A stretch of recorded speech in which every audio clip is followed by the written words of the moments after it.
Hello and welcome to episode 84 of the Foundry Roundtable, a podcast exclusively covering the Foundry for Star Trek Online. I'm your tame Foundry author, Jogan1701. With me is future Cuban Starbucks mogul Greendragoon. That's a funny thing, I actually used to work for a Starbucks. Well, now you got a whole new market to play with. And the world's first victim of brain hacking, Markhawkman.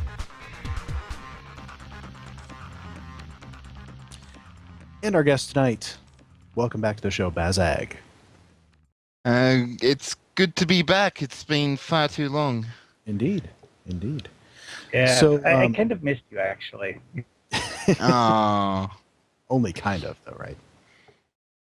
So, yeah, well, I sort of kind of missed being on here. Only kind of. So, Baz, before we get started with anything else, you have kind of reached an awesome milestone, so why don't you tell people about it?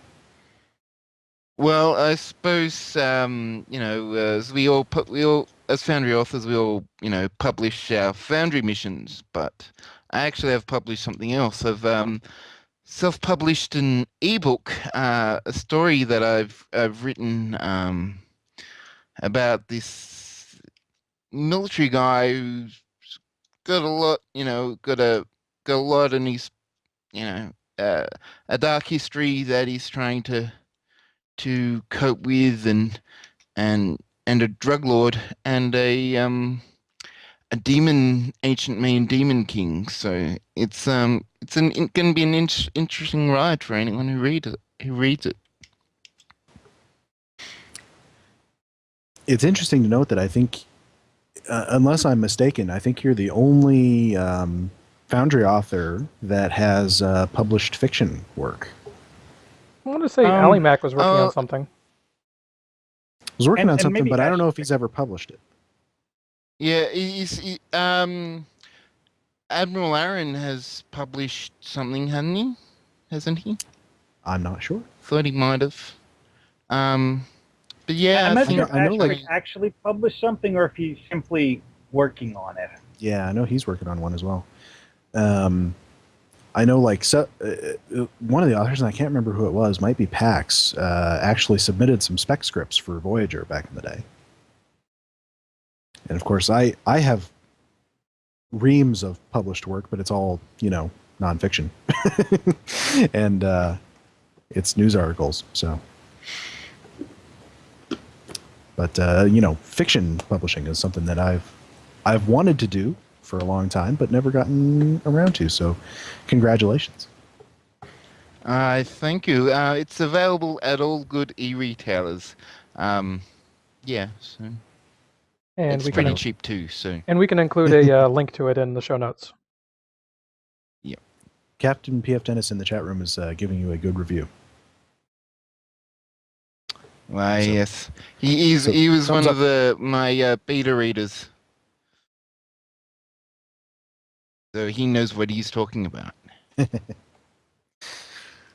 All right. Well, there's not much news tonight, but in case people don't notice where we are in the space map surrounding the captain's table, which is called the Enigma Nebula.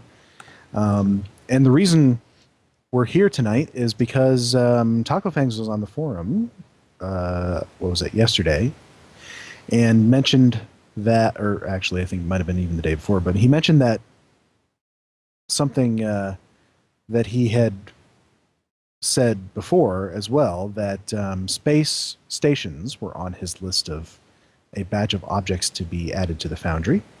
And personally, I'd like to put in a vote for this space station because it's pretty cool. But there are also many other cool ones. Specifically, what came up on the Foundry is, or in the Foundry forums, is the Regula type space stations, which actually we don't really have any of those in the game already. Probably the closest one would be the one that was built for Utopia Planitia. Also, Taco mentioned that there exists somewhere a set of files for Jupiter Station, which I think we did see in the show briefly at some point. Yeah. But isn't actually viewable in the game. No, they built it for something and they never used it. And apparently it's like it 20 was times massively bigger oversized. than it should be. Although, I don't know, scale is something that is something that I don't personally worry about in Stowe, because I know things are, there are certain things that are good scale to each other, but not everything is good scale to everything else. Especially like, planets are not to scale with ships, but ships are mostly to scale with each other, but they're not to scale with shuttlecraft. I mean, I seem to remember And- a long time ago him posting a screenshot of it, and yeah, it was it's like huge. ridiculously huge. It's like one letter was bigger than your starship Mhm. on the hull. But on the other hand, like I think Earth space dock is to scale with most of the ships. Well, that actually needs to be because we fly in those doors. But you can't really fly in the doors. You can almost fly in the doors, but there's an invisible wall. You can fly to the doors and then automatic map transition. Mm-hmm. If you keep the little dialogue window open that is asking you to dock, you can actually fly right up to the door, but there's an invisible wall there. It's funny, if you have a Odyssey, your looks like your saucer is going to get wedged in the door. Hence have you seen what why happens there's when- no Odyssey in the interior. Have you seen what happens when someone does that with a scimitar? Shearing the wings off as it goes in. The scimitar is one of those things where people on the forums keep saying it's massively overscale. Did they not I see haven't Nemesis? personally looked that up.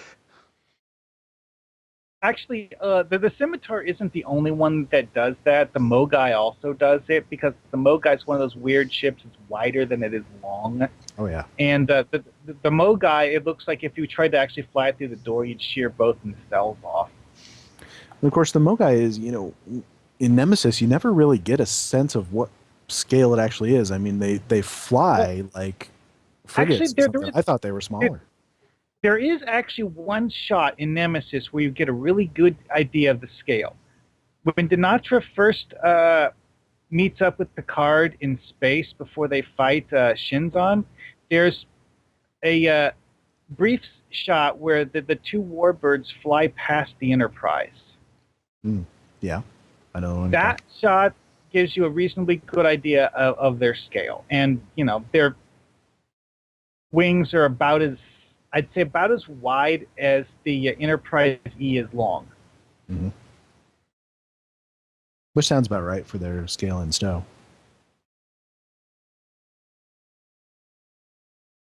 But, that's like the only time we really see anything, so. Oh, yeah. So there's not much other news at the moment, as you might expect, getting into the Christmas season. I assume once we get into next year, we'll start talking about Season 10 and whatever is going to go on with that. I imagine, my guess, probably more Delta Quadrant stuff. Well, of course, we also So have they have the, been talking about doing stuff north of the Necrit Expanse. Yeah. we've also still got the Foundry Challenge going on, and Smirk This is actually true. posted a comment or made a post on Twitter and on the forums to remind us that we are now at the halfway point. So 2 weeks left. 2 weeks left. Well, we will find out how your challenge mission is going a little bit later in the show. But right now, since this is going to be our final show of 2014, I thought it would be a good idea to kind of look back on the year, and because it's been really a fantastic year for the Foundry, and also a bit of a roller coaster. So to kind of set the scene a little bit, I had to go back and remember exactly where we were when we started 2014. That was right about when Dan Stahl left Star Trek Online. So we were getting our new EP, Stephen D'Angelo. Let's see, we were kind of getting ready for the release of Season 8.5, which is the first time they used a 0.5 to label something. That had Step Between the Stars, had the anniversary event, Hirogen Lockbox, and the revamp of the Klingon War Arc missions. As far as our show goes, our first one of the year was episode 43, which is actually the first time we did this video format for a regular show. In the December before, we had our two-part mission build live stream. So this was, it was kind of a big transition for us, handing all the technical side things over to Greendragoon here with his experimentation. And you mostly didn't kind of regret it. At least Mostly. later on. Yes. Man, I feel like I should go break something for old time's sake. It was funny. I was listening back to those old shows, and there was a point where we paused, and because people in the chat room were having a hard time hearing Mark, but it was actually coming through on the recording just fine. Yeah, I think Mark got a new mic or something. Well, also, doesn't your recording software attempt to auto balance sound levels or something? Skype does. Anyways, some of the time when I've done shows in the past, I was using the built-in mic on my laptop, which didn't work out as well as I was hoping it would. So I went and found a external mic. And you definitely sound a lot better. Mm-hmm. So in our first show of the year, we had a drop-in from former community manager and all-around good guy Bran Flakes. It was nice to see him. And Dragoon was finishing up his reviews of the Purity series. He started with Purity 5 and went on to Purity 6, which is obviously the one made by me and therefore the best one. I'm secretly hoping that Part 2 might top Purity 6 one of these days. We'll see. It has spent a whole year at the top of the reviewed list for the best score. So we'll see if it gets toppled in 2015. Not without a lot more plays. I'm certainly perfectly comfortable if that happens, and more power to you. Let's see. So in January, we started seeing kind of the first round of Cryptic Joe Jing's head and slider revamps, all of which have made it into the Foundry, which is very nice. I think they've overall been much improvements. I've been able to make some really neat looking heads and kind of almost more realistic in some of them.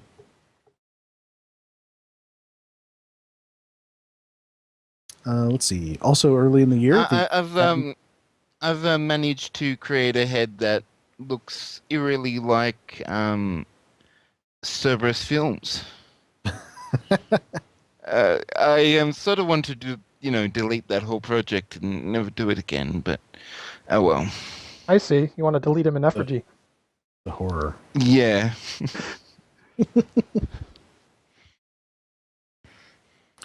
Let's see. Early in the year, we had the Foundry Talk chat channel in-game that was founded.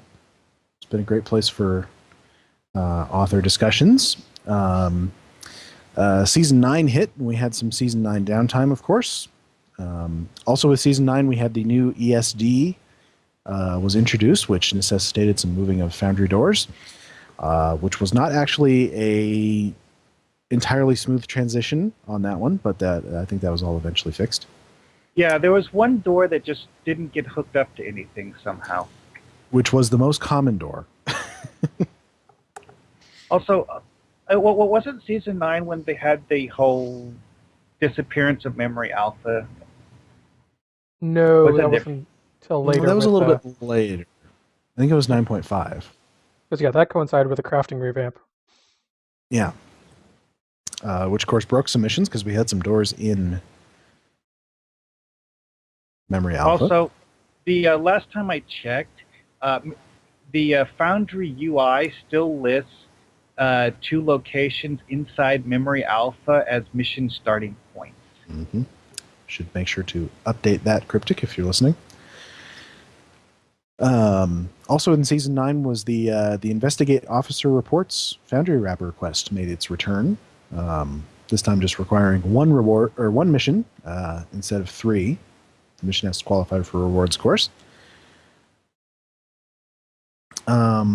I'll tell you one good thing we have that started appearing in 2014 was we started getting a lot more Foundry stuff in the patch notes when it was put in. It's not 100%, but it certainly has been better Yeah, than I mean, it was previously. and most, We still I mean, have to. They still never tell us when they put ships in, but well, whatever. I think they've just got somebody that just does it automatically. It's just part of their routine for adding ships. Well, wasn't it Taco that said that certain types of Foundry editions are easiest if you do them when you add the original item to the game? I think it can vary by what it is and Mm-hmm. how it's built. I mean, And there are some things that make it in sort of automatically, especially things in the costume creator. There's some that make it in without somebody actually specifically putting them in. A lot of costume pieces. I'm not sure about ships, but any costume pieces that are sort of available by default often make it in by Yeah. themselves.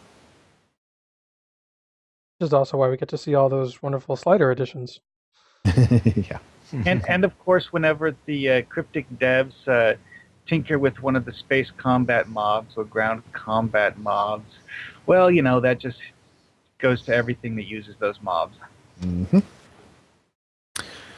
So in June, we started seeing all of the new asset updates, and through the second half, through the second half of the year, we saw the big update of new ESD assets, and the next one of new Romulus assets, which got all kinds of different things like glass and green screens, and we had a big costume update, and we had ship updates, and of course the massive NPC ship and costume part update for Delta Rising.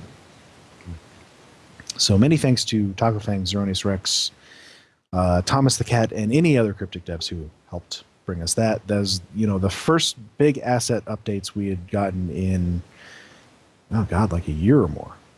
Yeah. I don't remember if Yeah. there were any in 2013. I was thinking back to January, and I remember back then we were kind of waiting to see what was going to happen with the proposed Foundry feature migrations. There's been something that Yeah, I kind of decided to declare a moratorium on that quote by Gecko of a dozen or so features. well, yeah, I mean, Figure that one may be out of date now. game development more is than- more than a constantly year ago. changing. And it's not something people like to think about, but yeah, everything is in Oh, a state of absolutely. flux. And it may have turned out to be, because Zero even mentioned it just recently as the porting features over is non-trivial, to use her phrase. So, I mean, I think it turned out to be harder than they thought it might be. No.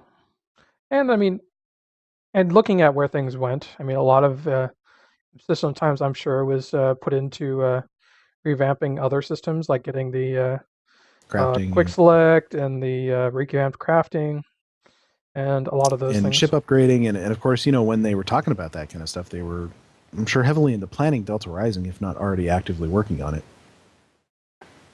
Well, I mean, Yeah. Ramflakes left in early spring, and he knew about Delta Rising. Oh yeah, he already knew stuff that he couldn't talk about. Well, So yeah, from what we've heard, the devs have kind of at least halfway planned out what they're going to be doing this time next year. So yeah, I would imagine. Massively in advance. I mean, at least the broad strokes, I guess you could say. So they already know what the next expansion is going to be. They're just not going to tell us until they're a little done more with sure of it. Mm-hmm. Tell you one thing we learned this summer is that the Ryza swimwear is available with our old existing Foundry Ryza map. That was kind of a nice little unintended consequence kind of a thing. Occasionally those work in our favor. And then we had season 9.5, which introduced the horrible lag in the editor. Thankfully, that was eventually fixed. But it was certainly a frustrating time for authors, and I think a lot of us really did not get much at all done during that time. This was also the year of the invisible asset bug in the 2D map, which thankfully was also fixed. I thought maybe it was, I got mixed up on my years, but, I thought maybe that one where it turned everything white was this year, but that was actually last year. Yeah, that was. It was still going on during our live stream build in December. Yeah. I'm not sure. When was it that they finally completely fixed that one? Because I seem to remember that there was a limited version of that one that popped up later. Oh wait, no, sorry, that was different. That was the invisible objects on preview map bug. Mm-hmm. Not quite the same thing. And it took a few times to sort of permanently fix that one, because it was gone and then it came back. And then it mutated into something more insidious. There's still some that were invisible before everything went invisible. Yeah, I don't And, know what. are still about that. like the colony buildings are still There invisible. there are actually certain maps that have general visibility issues as a whole, because as I mentioned before, that one where you it's technically an interior map, but it's the one with all of the Grethler water stuff. The mini map doesn't display properly on that one. It doesn't show all of the objects on the map, and I have no idea why. I looked at that repeatedly, and I was never able to come up with a idea as to why certain objects would show up and certain ones weren't. I mean, because I couldn't find a correlation based on elevation or anything related to their XY coordinates, or even the type of object, or when I added it, or whether it was named. I have no idea. The other one is one of the purple cave maps. For some unknown reason, that map automatically hides anything and everything that you put in the black space. So if you build a sky castle there, no one will ever be able to use the map. Which is actually kind of cool, because if you build a sky castle that rearranges itself as they play, since they can't see the map in the first place, they won't see all of the things that aren't there but will be there eventually. Well, it's a funny thing with building in the black space, because it's technically an unsupported action. Well, most maps, when you build in the black space, will actually, display this stuff. This one doesn't, and I don't know why. Also, this one, one other thing that does this one does strangely is that it does the same thing whenever you place objects inside the tunnels. It won't display them either. Well, it's a funny thing, like, a long time ago, we actually were not allowed to, like, place any NPCs in the black space. It would be, like, show up as red and wouldn't be allowed. And I guess at some point it was either removed or broke, and none of us bothered to report that. Well, one interesting thing I noted is that with certain maps, it still does that. Like for Deep Space Nine, for example, there's a small area outside the actual station itself that you're allowed to place things in, but most of the black space for Deep Space Nine, you're not allowed to place objects in. Or at least that's the way it was last time I checked. I haven't tinkered with that one recently.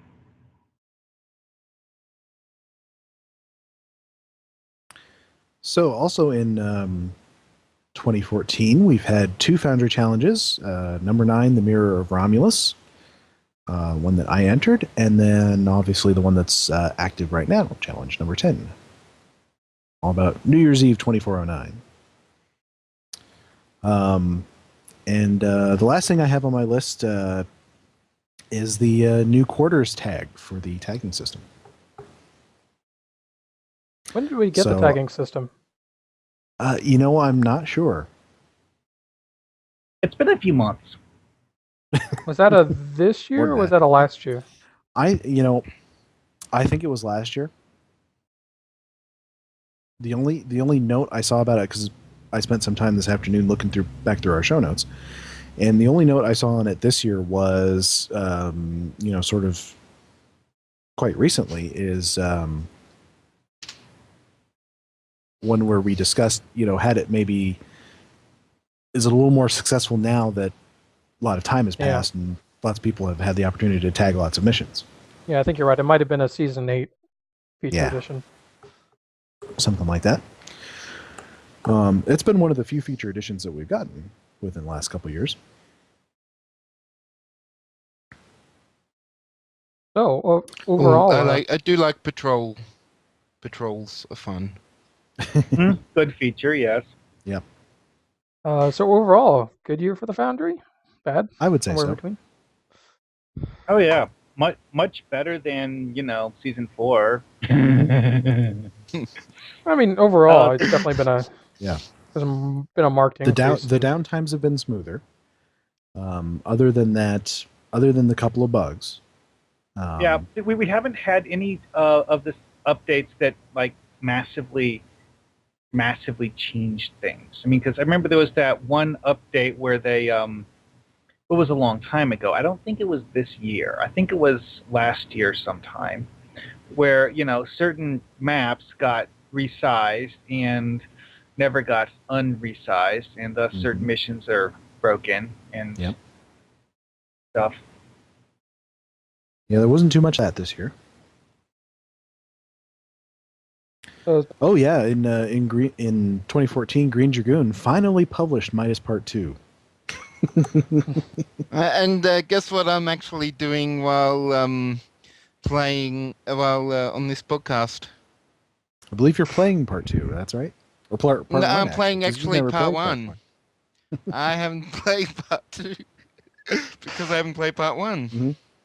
Well, That's right. I'm not much better because I only published one mission in 2014, and that was the challenge mission for number 9. Technically, I've also published 2 others, as I also published the Make Diplomacy Go and the Romulan ship interior. Well, the only mission technically, Make Diplomacy Go was 2013. The only new Well, we mission updated I've it. actually published Well, this we year. updated.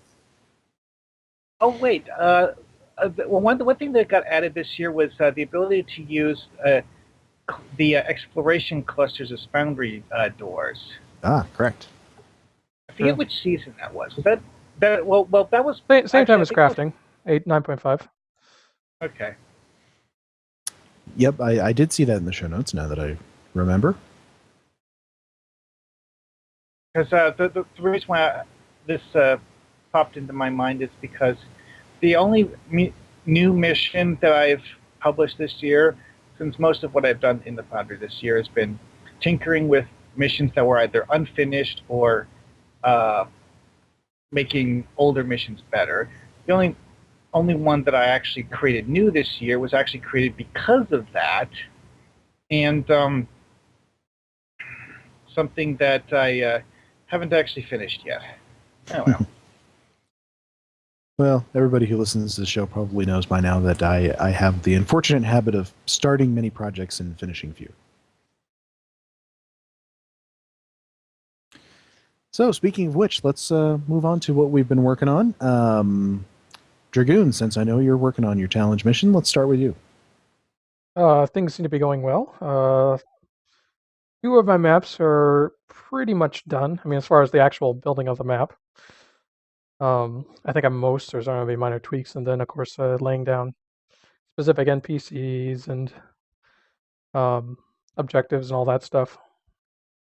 So I've started in this week on the 3rd and final map, which is actually the first map that you would play through, and that is or my interpretation of the interior of Starfleet headquarters.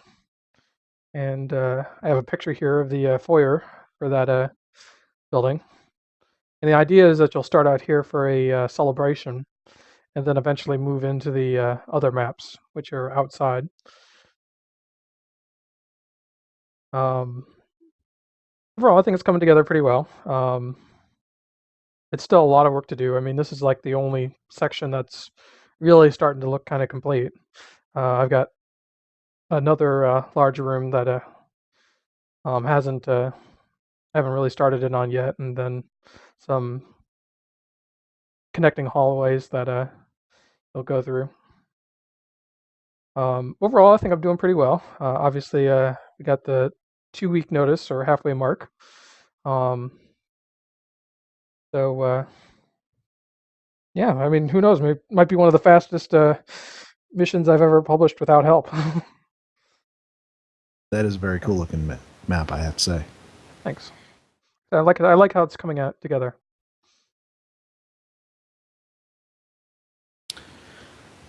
All right. No, Hippie, don't quit. I want to play your mission. Hippie John is seeing this picture and says, "I quit." There's one thing is you don't necessarily have to be like a master map builder to win a challenge. I mean, if your mission is fun enough and it just uses stock maps, I bet you can win.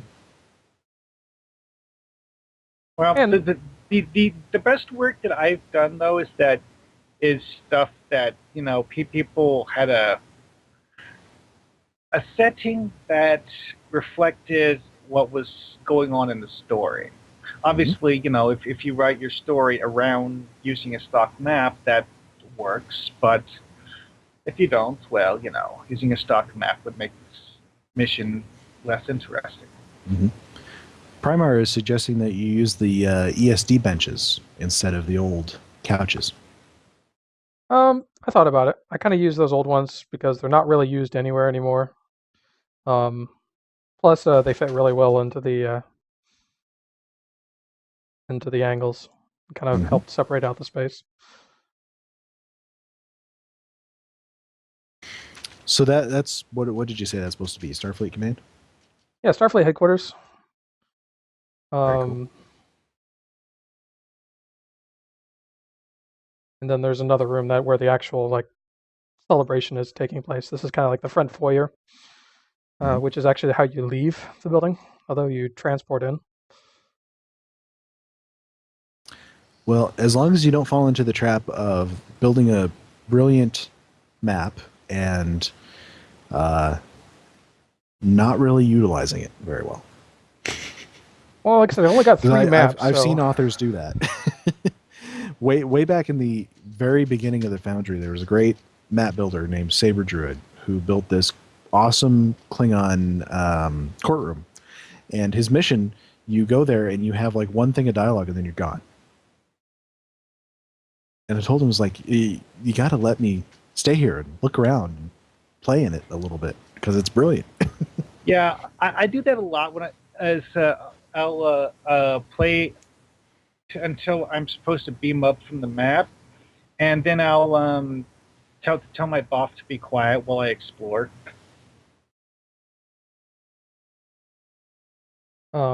As I said, I've only got 3 maps, so I've really been trying to focus on getting as much out of each map as I can. Because obviously you'll have to stay in those maps for a while. Yeah. Otherwise, my mission would only be like 5 minutes long.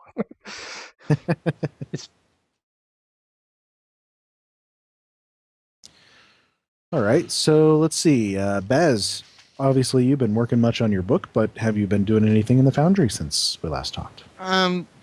No, not really much. I'm still sort of working. Done a few more maps. Bit more map work. But that's about it. Yeah, so it's mostly just been playing the game. I've been a bad Foundry author recently. Well, a lot of us, we're all players of the game. I mean, I've gotten over 30,000 marks out of the winter events, so I can't criticize you for playing the game. But I have actually been considering entering the Foundry Challenge, which is something I said I wasn't going to do earlier. But I kind of had the idea of, what if I have some days off coming up. And I was like, what if I just, started from like a basic concept and just built it sort of freeform, one chronologically, one map after the next. And just started with, I don't know, something about, and I think if I did this, it would be something about, Admiral Quinn's drunken New Year's bender and the crazy things that happened because of it. I had this idea where you go to Linnea and Linnea just says, yeah, so the Admiral Quinn that you see sitting here, he's a hologram. Admiral Quinn's been missing since New Year's. And so I don't know, it was just make it the craziest thing I can possibly think of and build it in one weekend and just be done with it then. The quest to find Admiral Quinn's pants. Exactly. Hey, honey, why where Admiral are Quinn's my pants restarted the beginning of the war? So I don't know. It's something I'm toying with. I may do it. I may not. We shall see. Well, as long as you'll have fun doing it. Oh yeah, Kind of the point. It would be fun. And Hippie saying, "Just go for it, man. Watch, you would win it." Well, I don't want to win any Foundry challenges because I already have 2 spotlights, KDF and a Fed, so I don't really want to win. I suppose maybe if I did, I could convince Captain Smirk to spotlight the 2nd place or something. I don't know. But really, that's mostly what I've been working on as far as thinking about. And I did actually get in the Foundry a few times and work a little bit on my Cardassian War mission. Been laying down some maps, doing some scripting. It's kind of gradually working on it. We were talking in the chat room just a second ago about how many unfinished projects I have, which actually is round about the same number as the amount of alts I have. They're both in the 20s. So one of these days I had to start actually polishing and finishing them off. Maybe in 2015. Well, one thing that I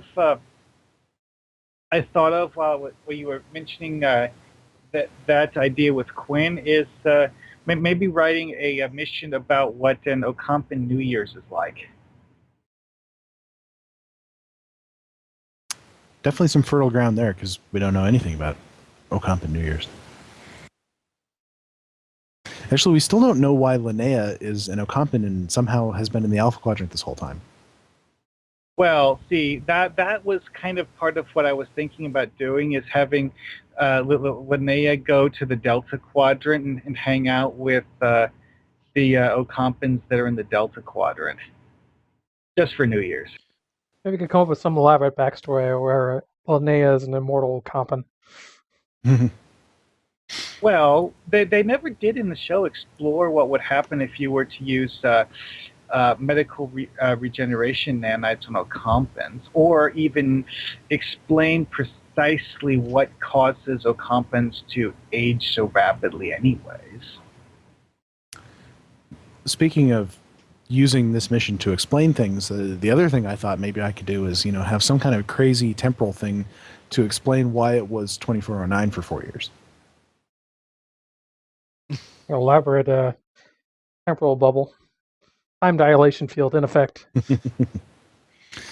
Something like that. It says for everything outside the Alpha Quadrant, it's actually been 4 years.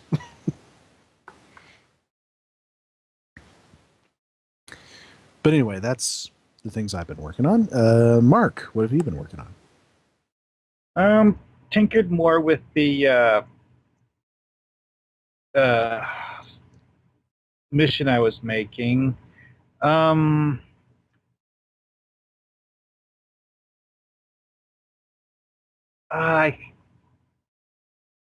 I managed to temporarily forget the name of my own mission. Great. Anyway, so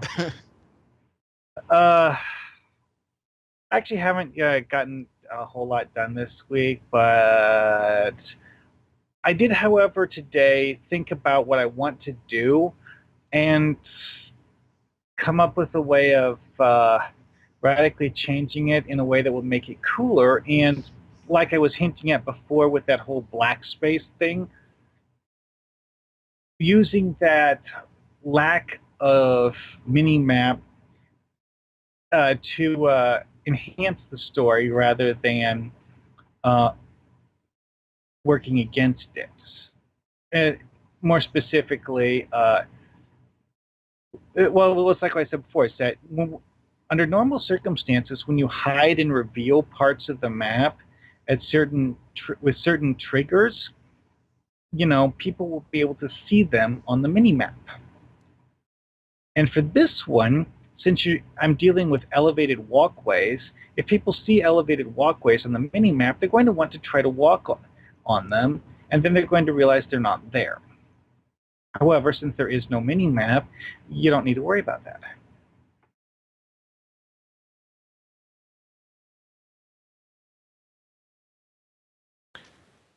Well, definitely something to experiment with.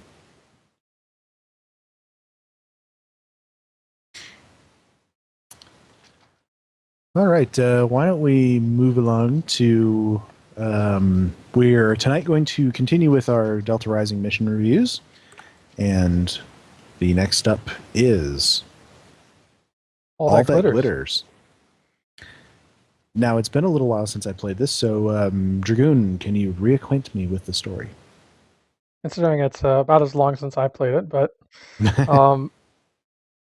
basically you are called to meet up with the holographic doctor from Voyager, and you were sent to investigate a medical distress call, only to find out that the distress call is a fake and a pretense for a meeting with the head of the Vaudouar, Grawl.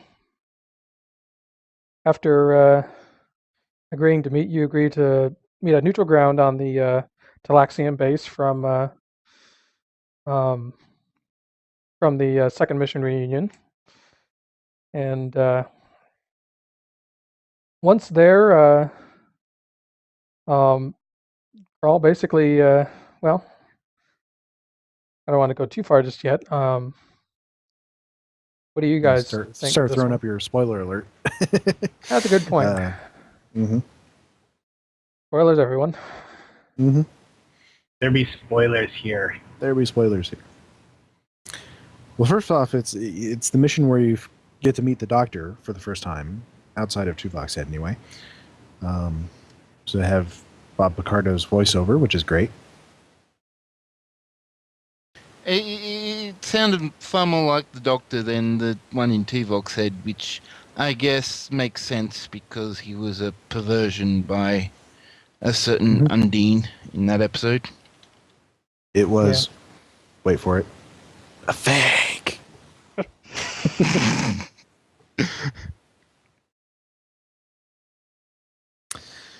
This is also the introduction of Grawl, isn't it? It is. Who is actually a canon character. He's one of the Vaudouar that appears in the Dragon's Teeth episode. I do believe he was the one that they first wakened. No, he's not the one they first waken. Because that's the one who kind of turns out to be a good guy and helps Voyager. He's the one who's trying to get everybody to betray Voyager. And well, the Vaudouar in the Voyager episode had one guy that was like their ostensible leader, even though they didn't really have like a firm command structure worked out at the time, since they were kind of taken by surprise when they were reawakened. I think Grawl was the guy that was acting as the leader back then, right? Yeah, I think he had a lot of scenes with the Chainway. It's been a really long time since I've seen that episode. Well, it's Gaul, not Grawl. There's no R. Primar also brings up that it's the ending of a certain chef, but not the chef we all want to kill. And I wouldn't say we all, but I get what you're going for there. But because of course we go to the Talaxian colony to try and make peace with the Vaudouar, which ends about as you might think. But it's a very Federation pursuit, and one that we don't see very often in Stowe is trying to pursue a diplomatic solution to a situation, and even if it turns out badly. But of course, that kind And of it was kind of destined to turn out badly because of where it fell in the storyline. Is like you knew you weren't going to make peace with the Vodwar just yet. as I say, the resolution's not going to happen 15 minutes into the show. No, it isn't. Primar brings All I up wish is that it was someone else, a certain other with person with similar traits. That's all I'm going to say. Primar in the chat room brings up that Gaul was played by Robert Nepper, who's an excellent TV actor who appears in all kinds of things. Most recently, he was the Clock King on Arrow and The Flash. I'm going to guess he didn't play Gaul in Delta Rising. No, I don't think they got that voice actor back. They don't tend to tell us who the voice actors are for the non big name roles. I don't know. For all I know, it could be in the Stowe credits. I suppose it could. Anyone ever actually look at those?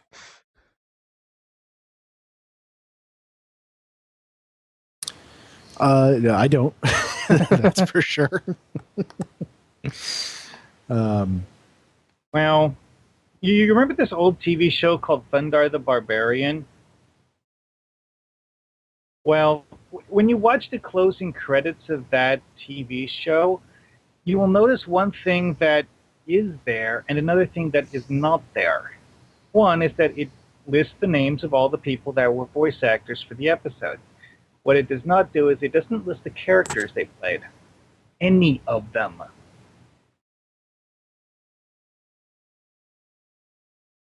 Well, there's something to be said for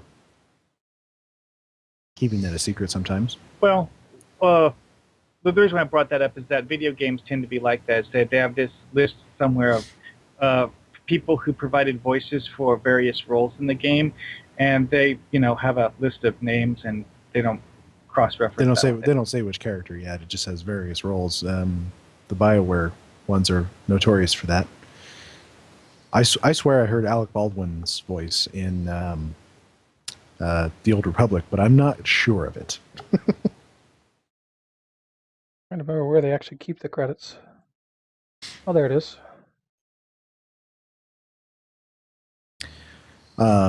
I remember recently watching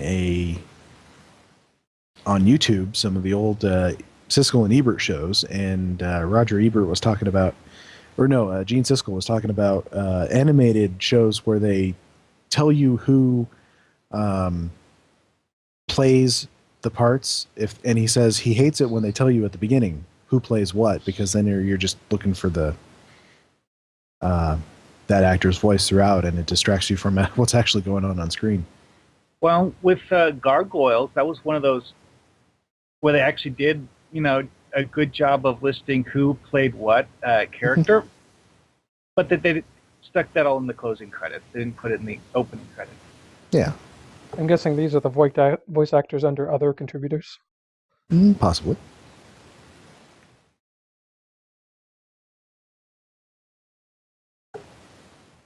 I know. I'll have to see if have people go through and see if they recognize any names.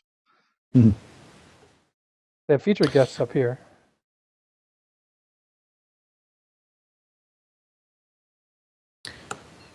So about this episode, I think, kind of the one big takeaway I had from it is sort of, as far as maps go, is pretty much a rehash of things we already had seen. But the one big takeaway I got from it is that there was a point where you make a choice of which group of Talaxians to save, which I thought was good.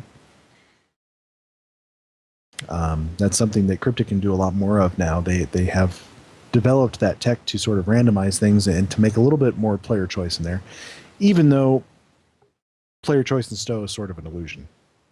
Yeah, and even here, this is kind of a bit of an illusion. Because Because I mean, which group you save doesn't necessarily play out. Yeah. It doesn't have a big impact on the story, but I do like seeing those things.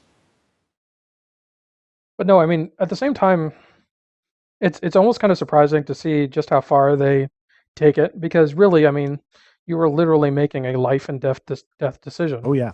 And whether it plays out in any way later on, it's still, I mean, you're given the choice of you can't save everyone, so save someone. Mm-hmm. And that's something I know a lot of us have tried to do in Foundry missions, because obviously making life and death decisions is a big part of being a ship captain.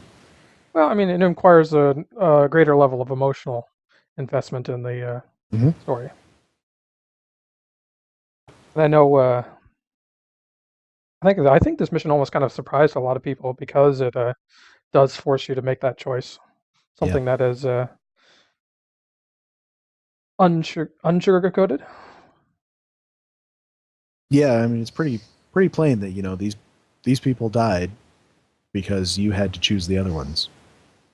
Yeah. And I mean, it also kind of sets up just the seriousness of the Vaadwaur.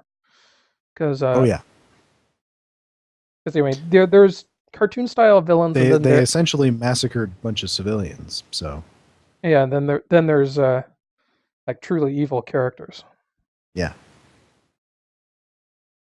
Well, And I mean, even with the Vaadwaur, though, is that they're well, they're not like completely written as like the well, like what a lot of people would say is a cartoon supervillain, where they just do stuff to do stuff. They actually do have, you know. Yeah, they have motivations, and they have desires and things that they want, And of course, they have no compunction against killing people, but killing people isn't actually their goal.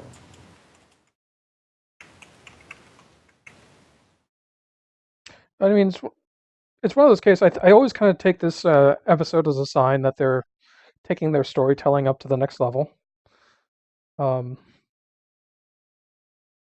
Just because they are introducing consequences. And it's actually, I mean, something I'll get into later episodes. More instances where you have a chance to, where it's not necessarily a overall failure, but where you can fail instances or succeed in instances. I suppose here it's kind of, you're going to fail at something no matter what, but. But it did make for some exciting battles as well in the asteroid interior. Because you basically get pinned down in the bay, and then let the Teray come to your aid at the 11th hour. Mm-hmm. Which is surprising from the Teray, because they're kind of jerks. Well, you did just save their planet in the previous mission. Yeah, they're jerks, but they owe us. Also, we do eventually come to a better understanding in future episodes. Well, one thing to remember about the Teray as a race is that they have one major thing that you can count on to get them to have a more favorable opinion of you. I mean, this one thing, just as long as they understand that this is true about you, it will make them like you somewhat more than if it's not. And that is, are you an enemy of the Vaadwaur? Because the Teray hate the Vaadwaur with a passion, and anyone who is an enemy of the Vaadwaur is, you know, at least someone that they're willing to entertain the idea of being friends with. I don't think the Teray have friends. Well, the Voth. Mutual alliance. And the only reason the Voth will work with them is because the Teray are cold-blooded. Yep. Well, still though, is that it's a race that they're at least they have a close relationship with, or closer than any other race. So if they have a race that you could call their friends, it's that one. I mean, who showed up when the Vadwar invaded Teray? The Voth. And who didn't show up later? Well, hey. The Voth. Yeah, Well, the to be honest, Trey are though, very the those xenophobic. those kind dino- of got their butts kicked in that one episode. People should know that dinosaurs are inherently unreliable. Everybody knows that, right? Yeah, Jurassic Park has taught us everything we need to know about Mhm. dinosaurs. Absolutely. Yeah, they're quite happy to kill each other. Pretty much. It's funny If it's because I thought doctrine, right? the Those- Voth were descended from one of the plant eaters. Allegedly, they're descended from hadrosaurs, but it's not entirely clear just how, shall we say, peaceful hadrosaurs actually were. Because, well, let's face it, bulls aren't very nice, and bulls eat grass. So I'm kind of curious, you guys, coming out of this, how did this mission make you feel?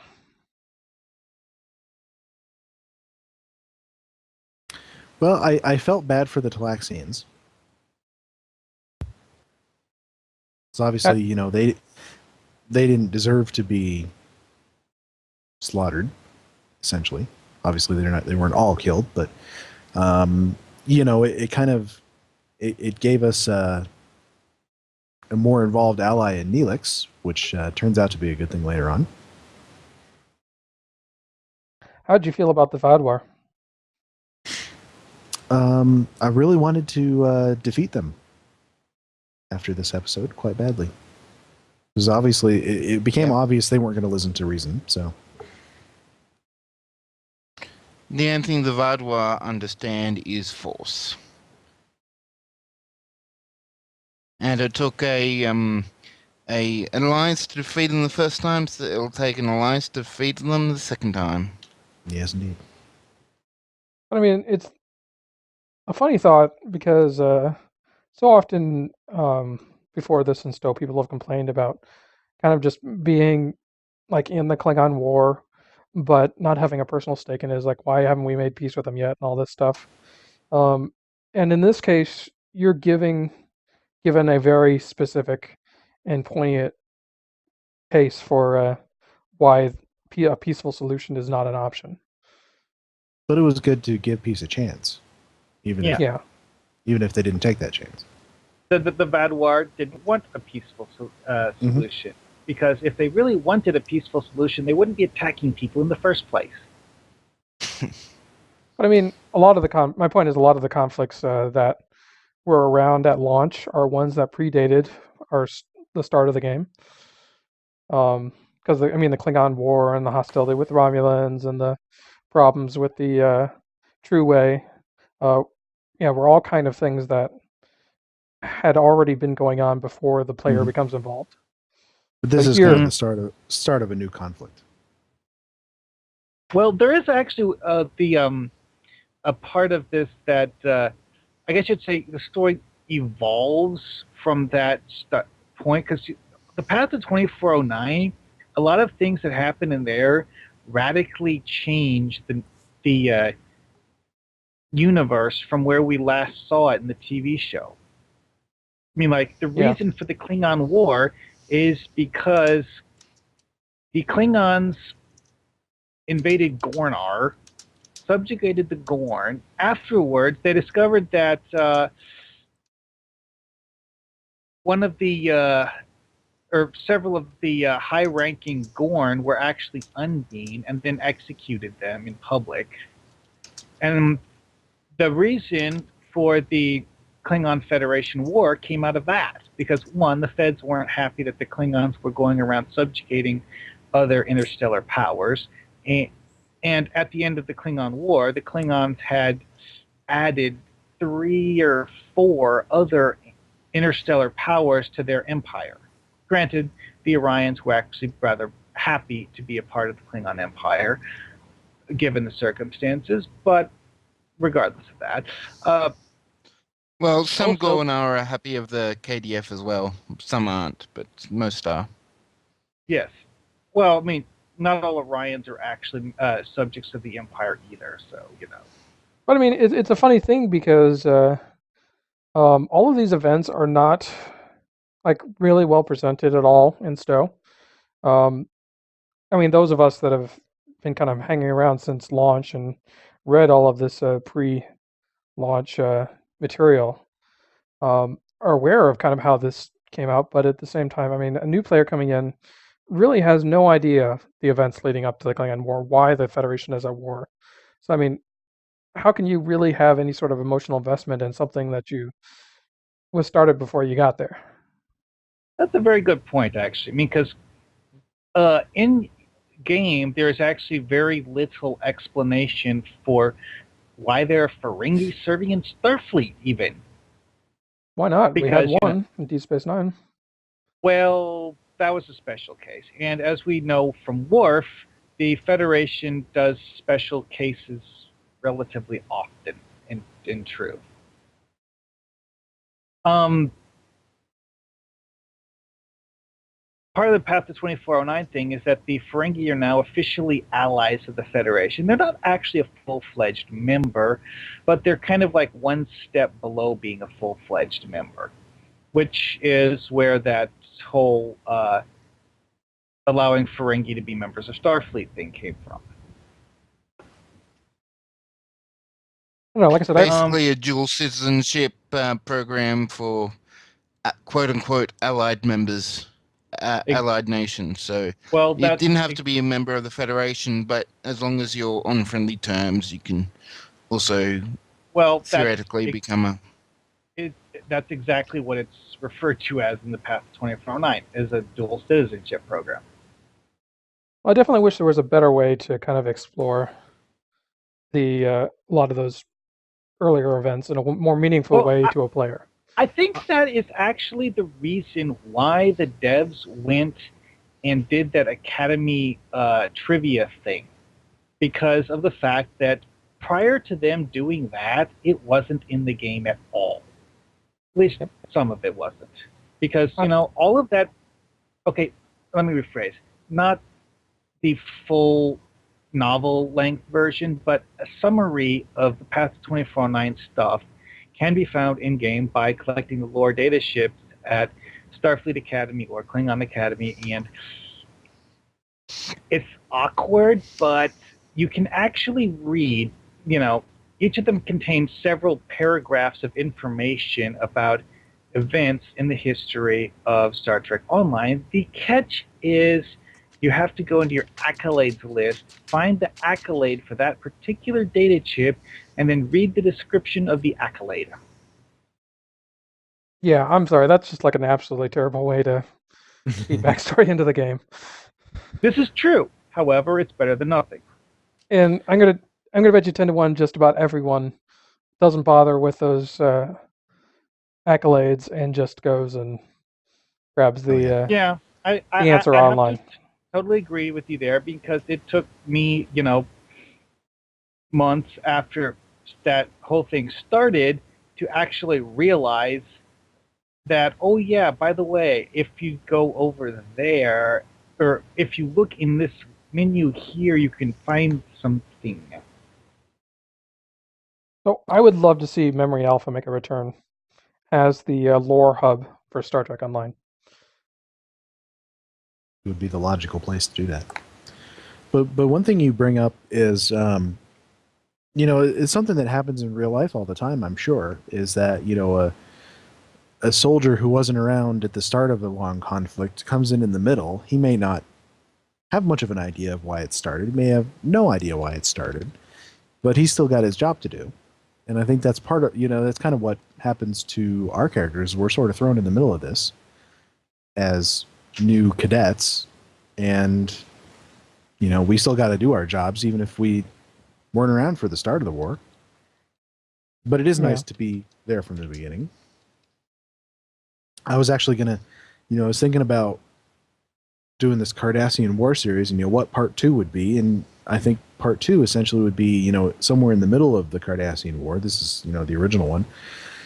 and it would be like a new ship coming on station, and I was envisioning this conversation with someone on the ground who's been there through the whole thing, and he said, it may, to you people back in the heart of the Federation, it may seem like just a few border skirmishes here and there, but we've been living this war the whole time, and having that discussion, I think, would be interesting. Well, one thing that I am actually very curious about, mainly because I like the Dominion and think they're one of the cooler interstellar empires we've seen in Star Trek. But one thing that I would actually find to be very interesting is to actually see the Dominion do something about the True Way, more than just a blanket statement of any people who are apparently citizens of the Dominion who are members of the True Way are considered by the Dominion to be rogues and scoundrels and should be treated as such. That's pretty much the only thing in the game about what the Dominion thinks of the True Way, even though the True Way is half composed of former members of the Dominion. Yeah, but honestly, the Dominion has no reason to get involved. Well, the terms of the agreement were actually pretty clear in Deep Space Nine. We stay on our side of the wormhole, you stay on yours, and we don't mess with each other anymore. But obviously, until we have to go ask them for help. Yeah, obviously the True Way doesn't give a crap about the treaty, and the Dominion's way of dealing with that is to say that if you find any changelings, Vorta, or Jim Hadar in the Alpha Quadrant, you may kill them, and that's pretty much all we've seen in the game about that. It will be interesting to see the results if the True Way was to, I'm not sure if I would consider this desperation, stupidity, or arrogance, or just outright brazenness, but if the True Way was to decide that they want to try to infiltrate Dominion space and start causing trouble on the other side of the wormhole too, that might make for an interesting story. I think there's a lot of untapped material with the True Way and what's happened in the Federation Cardassian border area after the war, but I don't know if they'll ever go back to that. Just rolling around an idea of what would you guys think of a Path of 2409 Foundry lore series, like a series of missions to tell the story of the Path of 2409? I think that'd be awesome. Yeah, that does sound like rather a holo interesting. history kind. Mm-hmm. And it'd almost be a really good project for a team to take on, since it's pretty easily distributable. Yeah, each person gets a specific chapter to write out or something along those lines. Yeah. And there's a lot of material there. I mean, obviously there are EULA issues because it does involve canon characters. As long as we don't show said canon characters. You might be able to get around that. Yeah. Some of it does. Showing some them, of it does, or because one specific thing that caught my attention about in it that is a drastic departure from what we've seen in the TV shows, although it's not something that was ever gone into in detail in the TV shows, is the status of the Orions. Because, going from being interstellar marauders who don't give a crap about anyone to a race that has... Well, actually, now that I think about it, in canon, Orions are depicted erratically. I mean, because in TOS, we didn't really see a whole lot about the Orions other than acting as, shall we say, duplicitous marauders. I mean, because they'd act nice, and then, when you weren't paying attention, they'd steal your stuff and stuff like that. Do we see Orions in TOS other than the cage? Yes. Actually. Babel on well, you don't actually see them there, but they're the ones that attack the Enterprise in on the- their trip to Babel for the conference. In that episode, there is actually an Orion character. However, this Orion character has been surgically altered in TOS era to look like an Andorian. Which, is one of those things like, okay, so the Orions had some... Well, actually, that's one of the things that we know in canon about the Orions, that the Orions actually have very good medical technology. I mean, even back in the Enterprise era, they had good medical technology. It's whether they feel like using it that it's a question. The impression that I always get is that there's sort of a separation. I mean, there are the Orions that are in the Orion Syndicate, but that's not all Orions. And most of the ones that, the ones that are now in the part of the KDF, that's all the rest of the Orions. Well, That actually, was my thought. Melanie Deanne was the Syndicate head when she Yeah. signed the treaty with the KDF. Mm. Which, while there are some Orions who are still actually Marauders and at least pretend to not have affiliation with the Orion government, it appears as though the Syndicate has, for the most part, been affiliated with the actual Orion government all along. I mean, because that was part of the whole thing with that episode in TOS, is that, or actually TAS, sorry, I was thinking TAS. The Pirates of Orion TAS episode established that Orion ships will go around and do whatever looting and pillaging they think they can get away with, and they will make an effort to not be tracked back to the Orion government, going so far as to self-destruct their ships if they have to. And that was the status of the Orion Syndicate back then, is that they were, or at least I guess you could say, part of the Orion Syndicate, because not all the members of the Orion Syndicate were actually Orions. But also, well, like I said about them having good medical technology, is that it was established in the TV show that the Orions have been a spacefaring race for quite a while, maybe as long as the Vulcans. Despite the fact that their technology seems to be somewhat crude and primitive, it's apparently, well, I guess you'd say it's not necessarily designed for military use, but it works. So, like I said, there's definitely a lot of untapped potential there for storytelling. But I think that's a great, a very interesting idea, Dragoon, to do missions based on the path to 2409.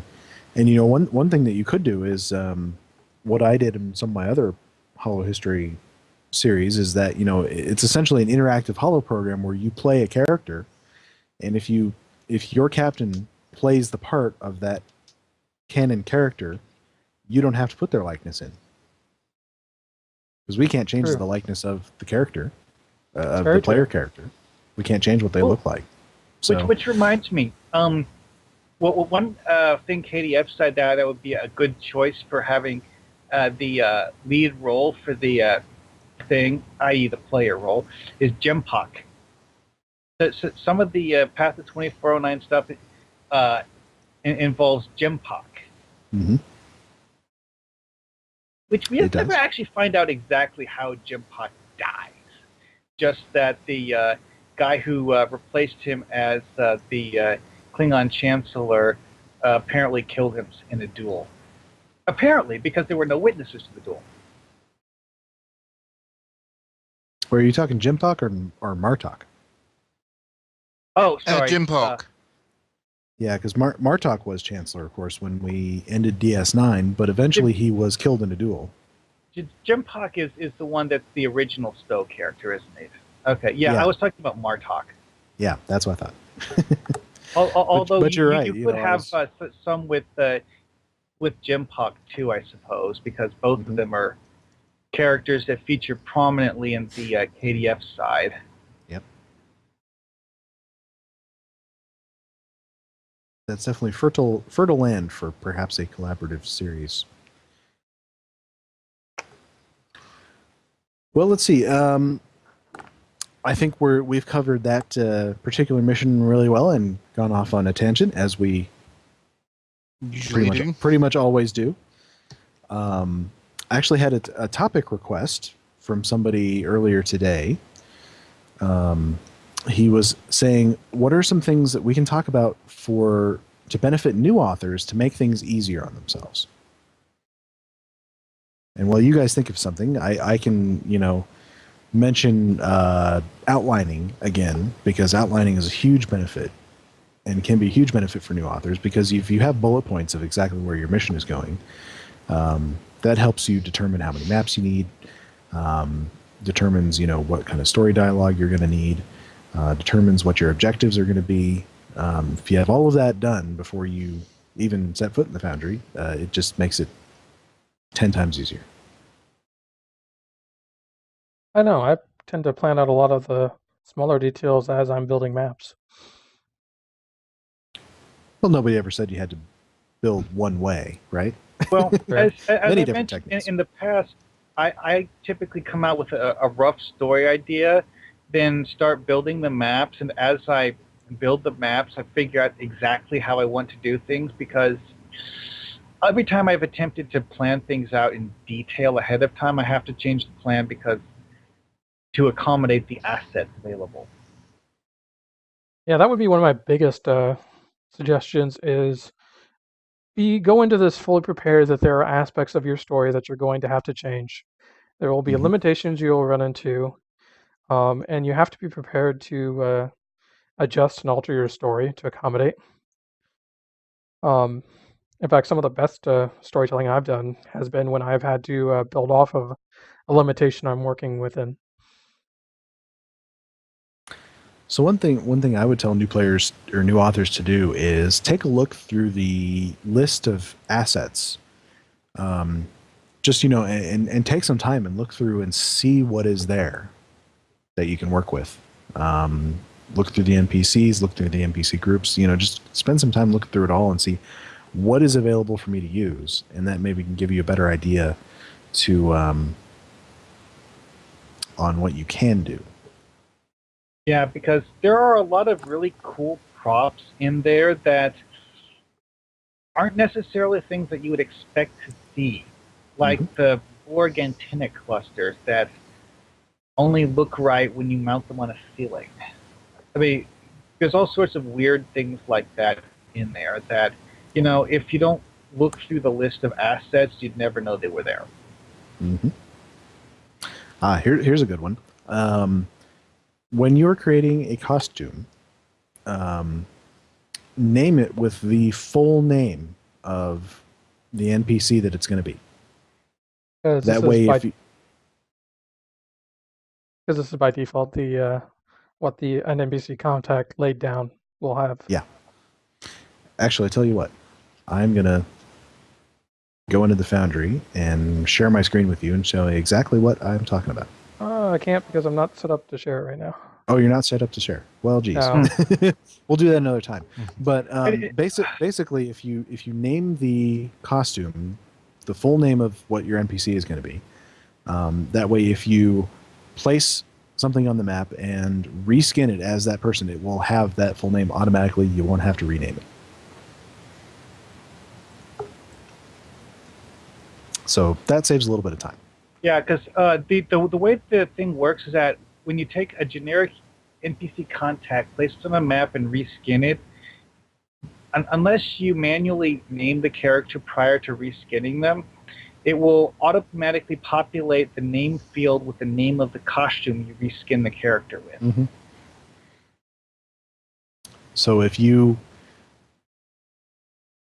don't name it initially in the costume creator, it will, or don't name it the full name of whatever you're looking for. it will put in whatever name you did. So, generic 01 or, test 01 or whatever you named it, it'll put in there. So you might as well name it from the beginning so you don't have to go back and rename it. Oh, I've got a couple. First off, remember that Snap to Grid is on by default. Mm-hmm. Even when you are reopening an old project, it'll be on. And sometimes if you go and start moving things around that you've meticulously set up, it'll snap to grid and mess it up. So remember to check that when you first open a project. So simply clicking on something to look at the numbers that it's set to will cause it to snap to grid with snap to grid turned on. Yeah, and our grids is a little weird because the grid itself is in yards and the Feet, I think. feet yards. Feet are same thing. But our measurement system is in meters.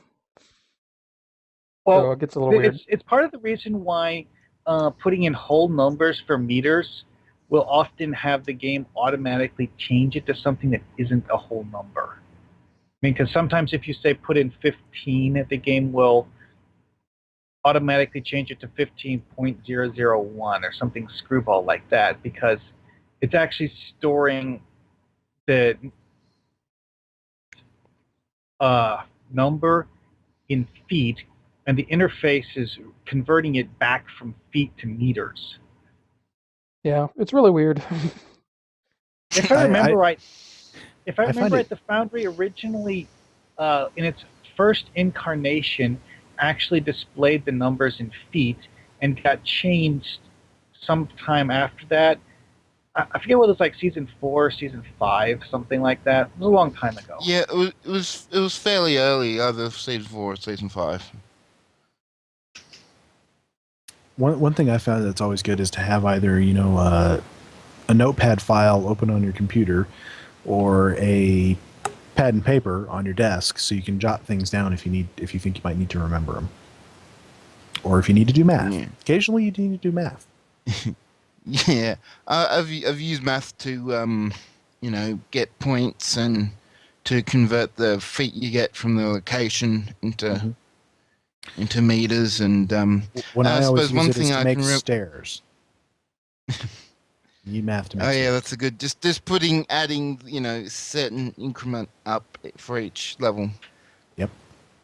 Another good one thing I can think of is just using Word or some other word processor to type your dialogue in before you submit, just so that you've got at least some spell checking ability, so you don't. So it's not too bad. Don't have to do too much editing to this. And if something crazy were to happen, you've got a copy of your script somewhere. Another good one is when you're building custom structures, put your ceiling and floor in first. Yep. So your ceiling doesn't cover up what you're trying to build. Yeah, I've run into that one a few times myself, and there is a way around it, but it's tedious and time-consuming.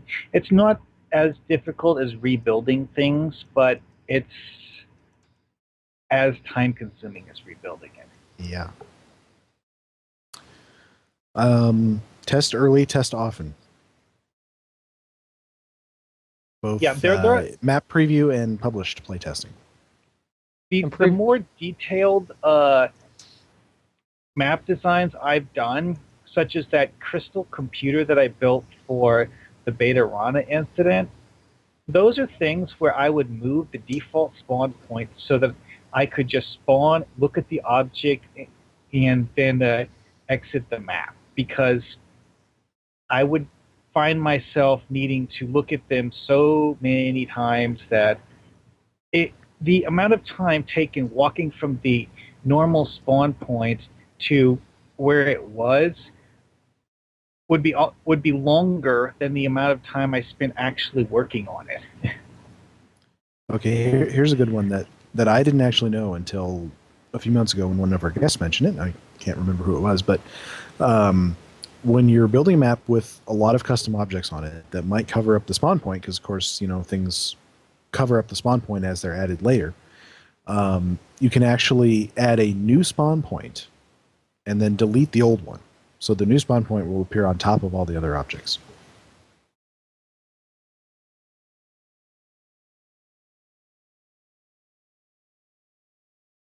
Another good one is if you're going to duplicate an object like a bunch of times, like walls or whatever, or especially if you have something that like needs to be triggered or a bunch of somethings that needs to be triggered, set up all the trigger work first and then duplicate it versus the other way around. Yep. It's always good. One advice that I would have is put in your custom map objects first, and then put in NPCs, and then put in objectives in that order. Yeah, because it's awkward to need to move NPCs because you decided you need to rearrange the map. And also, it's generally a good idea to decide how you want to have the map laid out, just to get a good idea as to where you want to put the NPCs in the first place. Because if you dump the NPCs on the map first, you'll probably change them later. Unless, of course, it's one of those extremely simple maps where you don't really do much more than window dressing. There are several different types of relative to Y settings. A lot by default, it's usually to whatever the ground is or whatever the terrain is. Terrain, yeah. In many cases, it's desirable to switch this over to relative to 0, so that so if you're like lining up a bunch of objects, that it'll keep it relative to the same value versus terrain, which can have a variable value. Terrain's fine if you're lining it up with the terrain, but for like building structures or something, you're probably going to want relative to 0.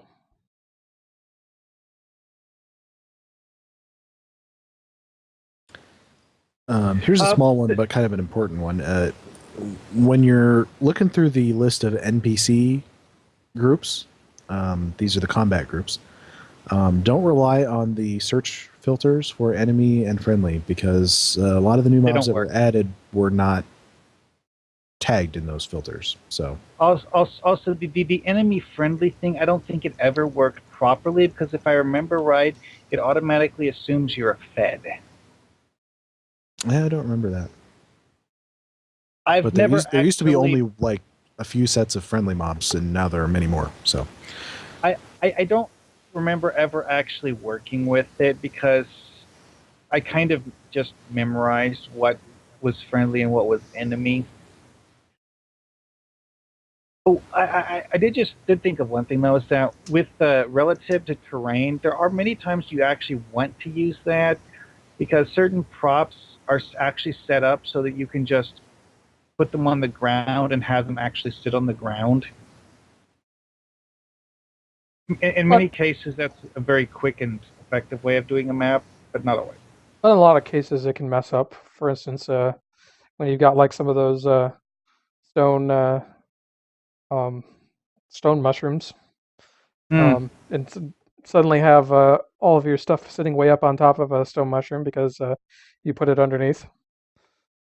This is true. It does occasionally have an awkward idea as to what constitutes the terrain. Also, there are some props that aren't set up properly for this and will automatically, well, they'll do glitchy things if you do it that way. Although you can tweak the numbers for most of them to raise them or lower them to make them look right, because it works with certain consoles more than other things, because consoles, they don't look right unless they're flush with the ground, with the floor. And sometimes if you use relative to terrain, they will either be half embedded in the floor or floating above it a little bit. Yeah, Easy to tweak, though. And that's where testing comes in a lot. Is, we often complain about, move an object, preview the map, move an object, preview the map, but really that's kind of the way you have to do it.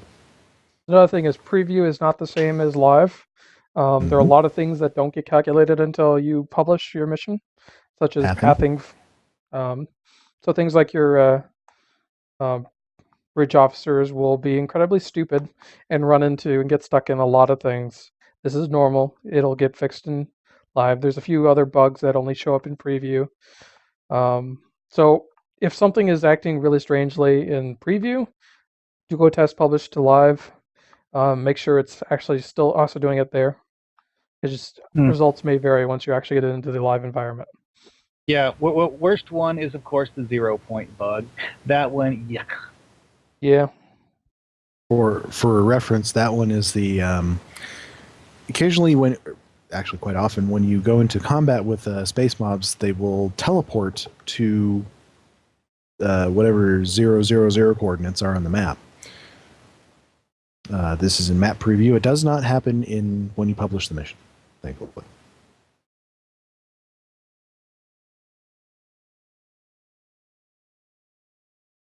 I think one final thing I'd say is don't be afraid to ask for help, ask questions, ask for feedback.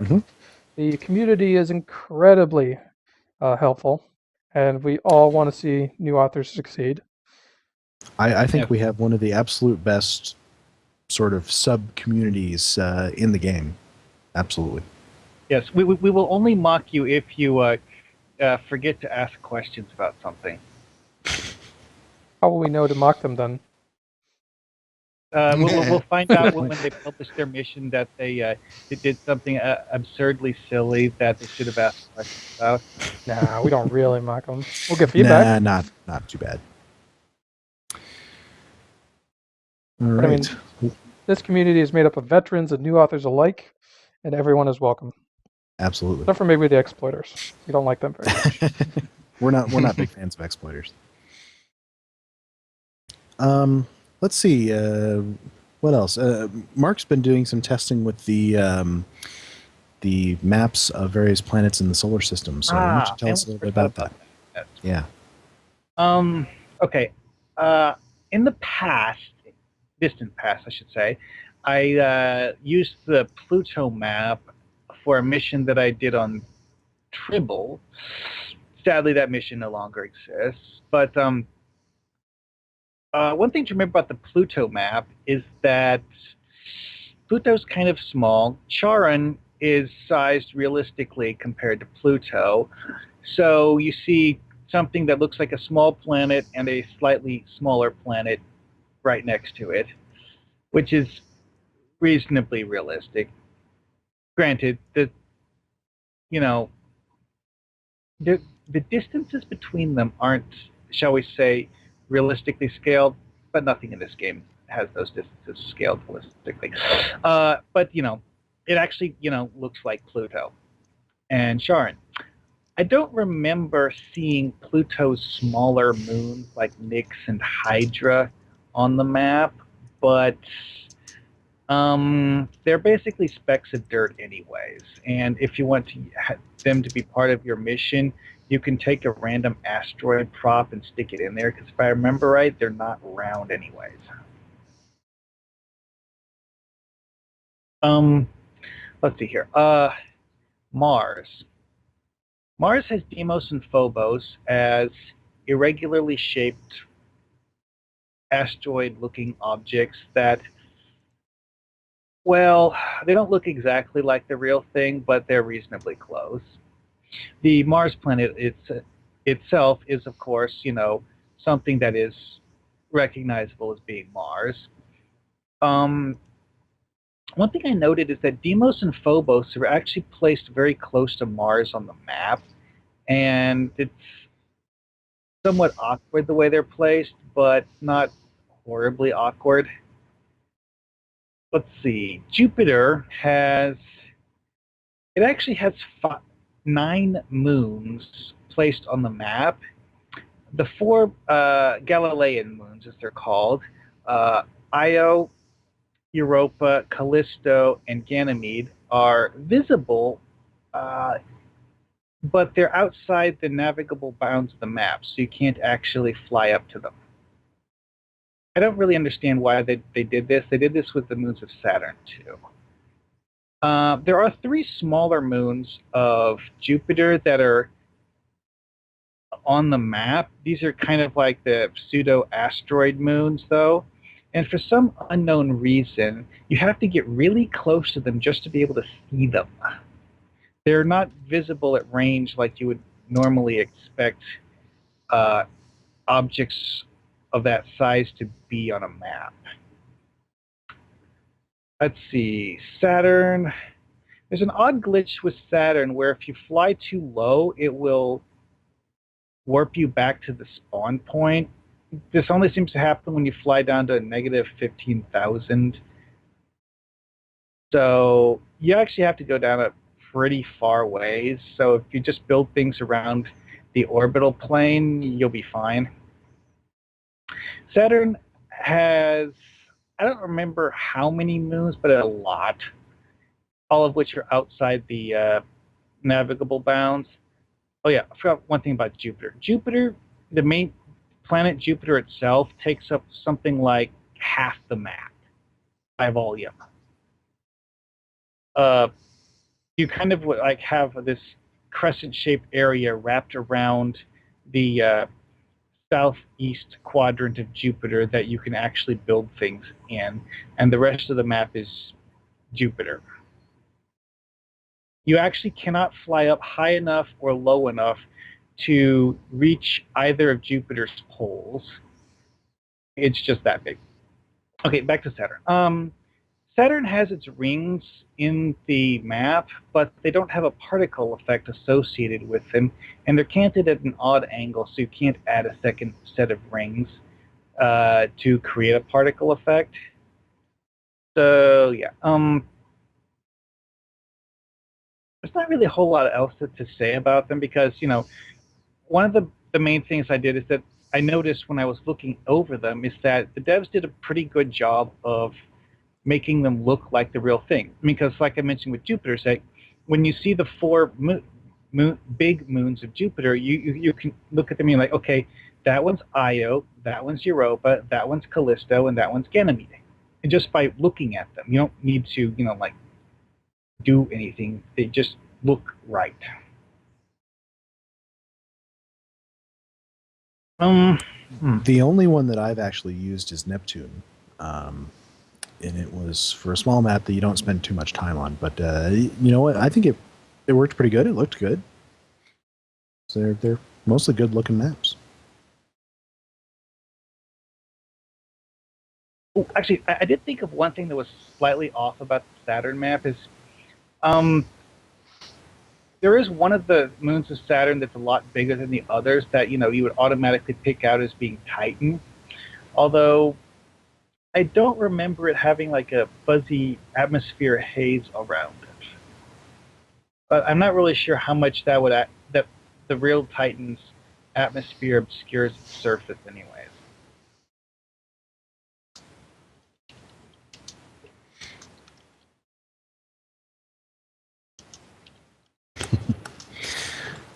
All right. Well, some good info for people looking to use those maps. I would recommend that because I think it's a neat thing that is nowhere else in game, but you know, can be used to great effect in the Foundry. I just saw something. Which one is it, Neptune or Uranus? That is, because I don't. I just suddenly occurred to me that I forgot to look to see. Because one of those in real life is kind of like it's a ringed planet that's kind of flipped on its side, so that the rings go up and down rather than left and right.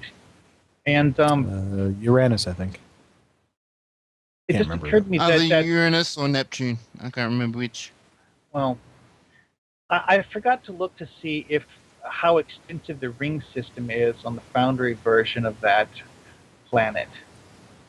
Because one thing that I've noted on multiple occasions with cryptic maps is that cryptic maps will often have some pretty wonky ring systems, especially the Breen episodes, because you go to that one system where, you literally have all sorts of stuff flung around the map like shrapnel in ways that we cannot do in the Foundry because we can't tilt the angle of a planet's rings. We can't do an asteroid belt circling a planet over its north pole and stuff like that, which you see in one of the Deferi episodes where you fight the Breen. However, Uranus does have, or should at least have, the set of rings that goes up and down rather than left and right. Well, I think anything that breaks up the flat plane sort of things that you see on some maps is good.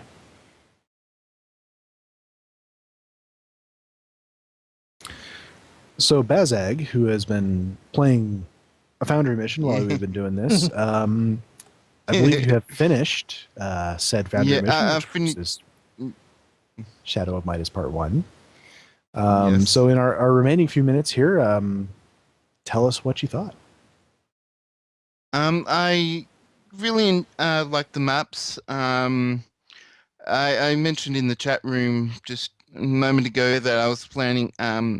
There's a planet that features a radiation that is covered with a radiation. There's a effect that donates that, and I was just saying that I was planning on using the same effect, or a similar one, not quite the same, in one of my Foundry missions, which was annoying because then people say I copied from Greendragoon.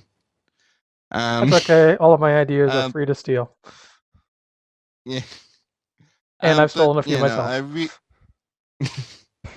really like, but generally, yeah, I really like the maps. There's a station near the end that is going to be featured in part 2, because that's where you end.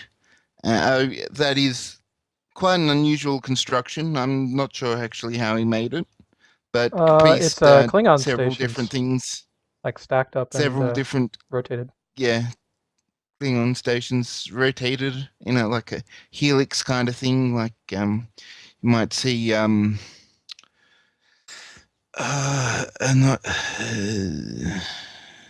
were the Enterprise aliens? Oh, the Eidolon? Well, yeah, the ones with the cell ships, Suliban. That's it. Oh, Suliban. Yeah, guys. It reminds me of a Suliban helix-ish.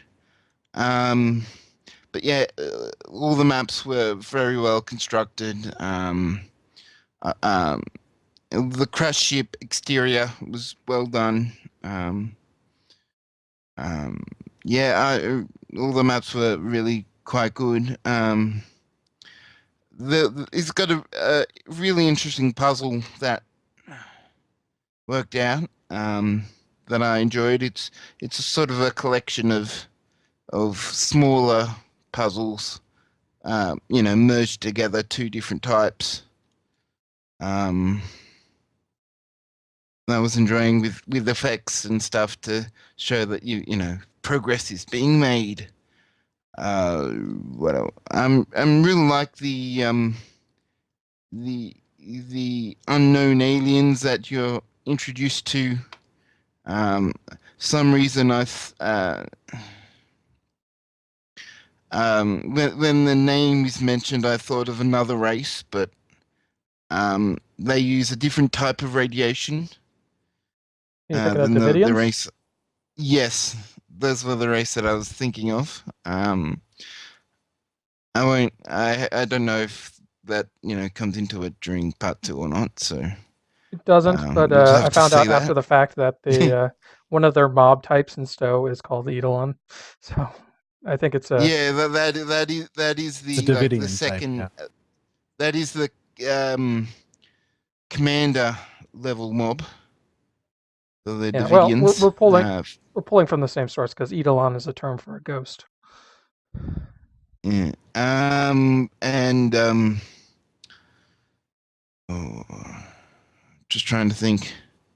I said yes to a certain moral question. Prime directive issue, whether or not you should accept or not this person into your crew, despite being third party. Who's and I thought that was a good question, even though it seems from later maps that was just a fake choice. The only reason I could work that out because it involves a objective to actually speak with this person on your ship. So apart from that, I wouldn't have known whether I was going to ask myself how were you going to do that, but in later missions. But yeah, I really enjoyed the mystery of it all. Theta radiation, not theta, Thoron radiation. That is the main plot point, and that seems to be everywhere on the planet, in your ship, on a probe. It seems just You know where that started, right? The conflict between the Cardassians and the Maquis is I think the first part where they really started using Thoron radiation as a plot point for explaining why certain things did certain things and why certain things didn't work the way they should. Because apparently the Maquis like to use Thoron emitters as a form of, well, they did several things with them. Well, I definitely used it because it obscures sensors and causes problems, communications, transporters, that sort of thing. all kinds of not handy, problems that need to be overcome. So yeah, I'm really looking forward to taking the fight to these aliens, even though they currently seem to be taking the fight to me, and escaping. I just hope the wormhole will last, because it's only on a limited time, and this fight is going to take a while. I'm going to gather. So yeah, I do heartily recommend. I gave it 5 stars. I didn't, and a dilithium tip.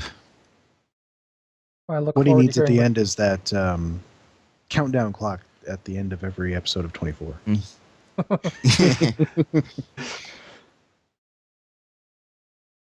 If only we could do timers in the Foundry. If only. Real timers. I think we're going to end there tonight, but we do have one little tidbit that just happened.